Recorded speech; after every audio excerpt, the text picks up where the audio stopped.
Porque assim, a gente não tem nem certeza do que acontece depois que morre, né? Porque... Essa é uma boa ideia. Sim, mas você não tem certeza. Você tem uma teoria. Bom, enfim, tá. Você pode só morrer e tá dentro de um jogo. Isso aqui tudo é um MMORPG. Mas são especulações que não são fundamentadas em nenhuma evidência. Não. Né? A gente só especula porque é desconfortável. Existem evidências lógicas. Não. Qual a evidência A lógica? probabilidade, probabilística. Por quê? Me explica. Aquela coisa que o Elon Musk fala. O Elon Musk tá. Das simulações. Das simulações. O Elon Musk fala isso. Não, das simulações sim, eu digo, Então. mas a vida após a morte, tipo assim, a espiritualidade, eu acho que ela surge de um lugar que não é a ausência, tipo assim, não existe uma lacuna onde a gente tá preenchendo com a espiritualidade hoje em dia, né? Ela não tá respondendo algo que não tem resposta. A gente está criando uma pergunta que não existe. Verdade. Tipo assim, o que acontece após a morte? Você não tem nenhuma evidência pra acontece gerar algo. essa pergunta, entendeu?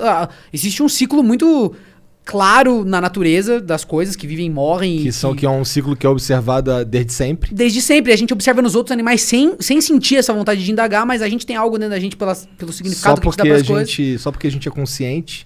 Que a gente tenta minimizar essa agonia, né? Que é deixar de existir. E aí a gente cobre isso com várias coisas. Mas da última vez que eu vim aqui, o Monark nem lembra que eu tava falando, você veio quantas vezes? Nem lembrava.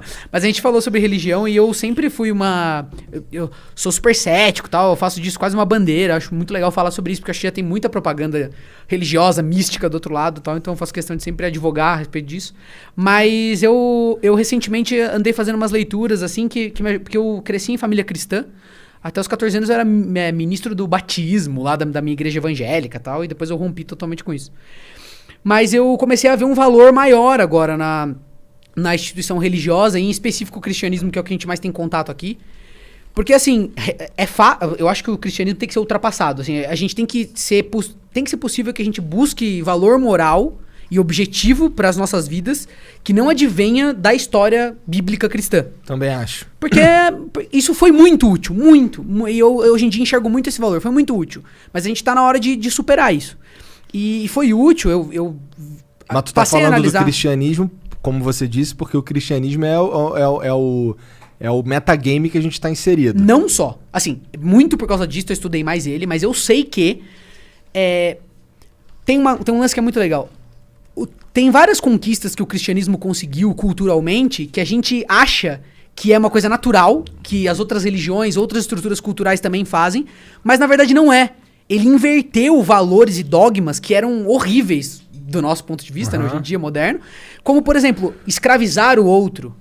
Era algo que te trazia um valor moral. Você era poderoso, você escravizava. Essa coisa do poder que subjuga era valorizado. Né? Essa coisa de tratar todos como iguais, mesmo que existam diferenças. Sabe? A gente tem um valor intrínseco em cada um que deve ser respeitado. Essas coisas não existiam. Não é que não existiam antes do cristianismo. Elas não eram populares antes do cristianismo. O cristianismo conseguiu colocar isso na cabeça dos fracos e dos poderosos. E essa mudança de paradigma proporcionou depois uma evolução humana absurda. Um bem-estar coletivo que não existe em outras partes do mundo hoje. Você entendeu? E assim, eu como ateu, eu meio que desvalorizava isso e foi uma das minhas descobertas recentes pessoais mais importantes, entender que, ok, eu continuo achando que hoje em dia tá mais pra ultrapassado do que pra útil e que a gente pode ser... Eu posso ser uma boa pessoa, eu tento ser a prova disso. Eu sou uma pessoa que eu acho que eu sou razoável nas minhas decisões, sou bom com o próximo e tal, e eu não sigo nenhuma cartilha dogmática, digamos assim. Mas que, de fato, isso foi super importante. Foi super importante. 2, não é todo mundo que consegue fazer isso sem um dogma, sem uma diretriz. Antigamente eu achava que sim. E eu venho tendendo a achar que o estado natural do ser humano não é essa coisa organizada, justa.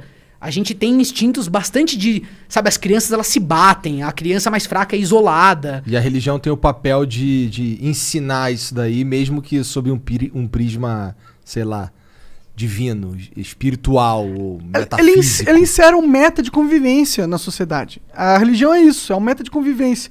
E os metas que mais acertaram, o Rolandinho disse isso, que a gente pode ver foi o cristianismo. Tipo, quando a gente vê que tem aqueles caras que levam muito a sério o cristianismo, fala que a gente tem que defender, que é um bem e tal, não é que os caras são necessariamente radicais, tá ligado? Mas é porque eles entendem. Eu acho que eles são bem radicais, pra ser sincero. existem pessoas que entendem que se a gente não pode desapegar de certas evoluções culturais que o cristianismo trouxe, porque regredir isso seria regredir estado da humanidade, tá ligado? Principalmente nesse momento, né? Principalmente nesse momento. Tipo assim, como a gente é uma sociedade mais cética, que valoriza a ciência, tem uma corrente meio, digamos assim, nihilista, uma coisa meio de perda de significado, que eu sou fruto disso, sabe? E eu vejo amigos meus que... Porque eu tive uma... É isso que eu errava. Eu tive uma base cristã.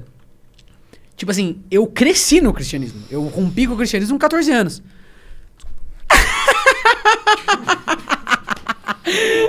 Muito bom.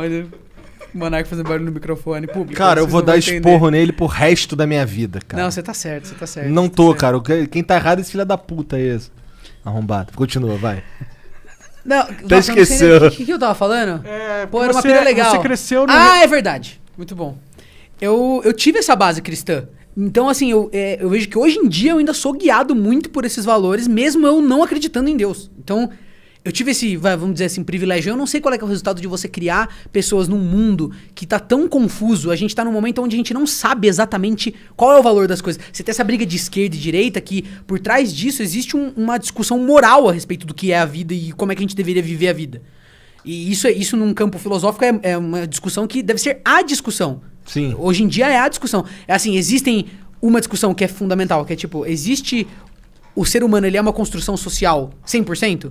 Ou ele é muito mais um reflexo das tendências biológicas de cada indivíduo? Essa é uma polarização de ideias que existe hoje em dia, que está se construindo e está, né, se chocando, tal. E é uma discussão fundamental. E eu sinto que o cristianismo ele me ajudou a passar por isso porque eu tô muito mais pro lado das pessoas que são mais céticas, que acreditam mais na ciência. Mas mesmo assim eu ainda dou um significado que é quase religioso pra minha vida, sabe? Eu tento fazer o certo sempre. Eu brigo com uma questão moral dentro de mim que eu não sei se todas as pessoas que não tiveram acesso à religião têm essa mesma coisa. Então eu não tenho como ter essa evidência. Então será que hoje em dia você não acredita?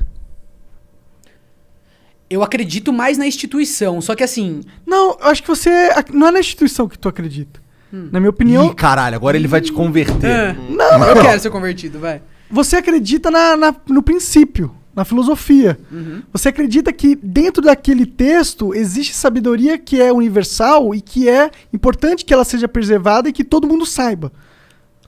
Mesmo que... Mas existem várias partes que eu não acho que devem ser preservadas. Concordo. Eu não compro o cristianismo. Com certeza. Eu hoje em dia Por isso que eu falo que enxergo você... Por isso que eu não falo que você é cristão. Mas você acredita... Porque, ó, todo aquele fundamento, todas essas normas que o cristianismo meio que colocou na nossa cabeça, tudo isso só é possível porque ele segue uma lógica... Uma média divina. Não é uma média, é uma lógica divina. Entendeu? Tudo, eles só chegam nessas conclusões com o pressuposto que Deus existe. Então, a partir do momento que tu acredita que essas são as conclusões, as melhores conclusões para serem disseminadas na sociedade, você, querendo ou não, tem que comprar que Deus existe de certa forma, tá ligado? Então eu discordo aí. Eu realmente, eu entendo o que você tá querendo Ele dizer. existe pelo menos sua fala. como uma metalinguagem, tá ligado? Não necessariamente ele existe como algo... Não vem barbudo. Não vem barbudo. Mas não é objetivo. Exato, mas o conceito Deus, ele existe na realidade e ele é muito importante. Ele existe pra algumas pessoas, né? Pra quem acredita nessa estrutura dogmática não, que você tá falando. O conceito Deus, ele existe na nossa realidade, no sentido que a nossa realidade funciona, você consegue criar regras pra nossa realidade partindo do pressuposto que Deus existe. Ela é fruto da existência de Deus. Eu entendo. A nossa realidade, ela aceita o pressuposto que Deus existe. Você pode usar esse pressuposto lógico e ter frutos na realidade que são positivos, que funcionam, entendeu? Caralho. Eu entendi. É um pensamento útil. Essa visão, ela é utilitarista, assim. Ela é útil. E o meu argumento é que pelo fato dela ser útil, talvez ela esteja um pouquinho certa. A existência objetiva de Deus. A existência objetiva de Deus, eu realmente não acredito. Não, tudo bem. Não vejo a necessidade. Mas o que eu digo eu consigo entender o valor da existência subjetiva de Deus. Da existência subjetiva de Deus que teve. Esse valor foi muito importante. Eu quero acreditar que a gente pode superar essa... que a gente pode substituir esse símbolo e todos esses valores morais que são os bons, porque tem vários que são ruins, mas os bons, eles podem derivar de uma nova visão de mundo que não pressupõe um ser Deus. protetor. Você entendeu? O ser protetor, ok, mas um Deus ele tem que derivar, entendeu? Essa é isso que eu tô falando. Não. Acho que o meu ideal seria a gente se sentir responsável pelo mundo sem a figura que julga, você entendeu? Assim, a gente sentir essa responsabilidade naturalmente. É aquilo que eu tô te dizendo, você não quer ser feliz. Você quer estar aqui porque você tem certas capacidades que você já tá vivo. Por que não exercê-las? Por que não exercitá-las? Por que não ser uma versão muito incrível daquilo que você é hoje, sabe? Então acho que é meio por aí. O único motor disso é o motor cristão, é o motor religioso da fé? Acredito que não. Eu acho que isso seria um erro. Mas eu entendo que o Monark tá falando... porque assim, porque eu falo monarquês, mais ou menos, entendeu? Não, mas eu também entendi perfeito. Tá meio desligado do cristianismo, ou na verdade, é um fundamento que ele tá... Eu acho que é o que ele tá tentando dizer. É um fundamento lógico. É um fundamento que o que é certo, por assim dizer, emana desse fundamento, sabe? Então não importa qual que é a religião ou qualquer coisa do tipo, porque todas elas têm algum fundamento lógico que sem esse fundamento lógico... você não consegue ter a religião, ela não se prolifera, você não encontra os outros caminhos, você não chega a conclusões. Por isso que é útil. Por isso que é útil, mas talvez ele não seja só útil, talvez ele seja necessário, fundamental. Esse é o meu ponto. Mas mesmo que seja fundamental. Mas se ele é fundamental, não é interessante? É muito. Mas é não isso é que interessante? mas é isso que a ciência impede que a gente faça, entendeu? Não, eu entendo. Assim, é útil, seria muito interessante, seria até talvez melhor que existisse. Mas eu preciso de algum argumento, de alguma coisa que seja do campo objetivo, pra dizer que é a verdade objetiva. Claro. Mas o que provaria isso? Qualquer manifestação de que existe, não dúvidas. Porque a gente normalmente prova a existência do divino e do metafísico com as dúvidas. Mas isso não é o melhor jeito. Eu não sei explicar isso. Então, metafísico. Entendi, então, sim, Deus. sim. Obrigado por ter assistido mais este corte. E agora eu vou ter que te dar aquela dica monárquica que é o inglês. O inglês é fundamental, cara. Se eu não soubesse inglês, eu não estaria aqui. Isso é muito verdade. Se você acompanha o Flow, você sabe disso. Então, vai aprender inglês, que é muito importante, cara. Tem um curso muito fera da wiseuponline.com.br/flow, ok? Esse é o link para você acessar. Tem mais de 300 horas de conteúdo ali. Tem professores nativos falando sobre vocabulário, sobre gramática. Tem também documentários sobre situações reais que você pode ver lá fora e muitas outras coisas. Vai lá conferir, vai aprender inglês, que é importante. wiseuponline.com.br/flow.